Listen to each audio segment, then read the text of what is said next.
Hi అండి, అందరికీ నమస్కారం అండి. ఇప్పుడు ఎందుకంటే ఇప్పుడు సాయంత్రం 6 అవుతుంది. ఈటి జిడ్డు మొహం అనుకుంటున్నారా?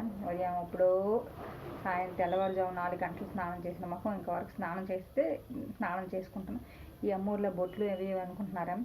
ఇది ప్రతి శుక్రవారం గుడికి వెళ్తాను కదా, ఆ గుడికి వెళ్ళేటప్పుడు ఒకటి పేరెంటాలు బొట్లు పెడతారు కదండి, అదే ముత్తైదువులు. నేను దాన్ని కడగను, దాన్ని అలాగే వదిలేస్తాను. నేను సాయంత్రం స్నానం చేసేటప్పుడు అదేవిధంగా అది పోతుంది, దాని గురించి కాదు. ఇప్పుడు వీడియో తీయడానికి కారణం ఏంటంటే అందరూ చాలామంది చూస్తున్నారు. అందరికీ నమస్కారం అండ్ థ్యాంక్ యూ అండి అందరికీ. ఎందుకంటే చూస్తున్నారు చాలామంది జనాలు ఇదవుతున్నారు, అదే చాలామంది చూస్తున్నారు కానీ సబ్స్క్రైబ్ అయితే చేసుకోవట్లేదు. ప్లీజ్ సబ్స్క్రైబ్ చేసుకోండి కొంచెం, ఇంకా చాలామంది చేసుకుంటారని భావిస్తూ ఈ వీడియో చేస్తున్నాను. బాయ్ అండి, మంచి వీడియోతో మళ్ళీ కలుద్దాం. మీ సంతోషి. బాయ్.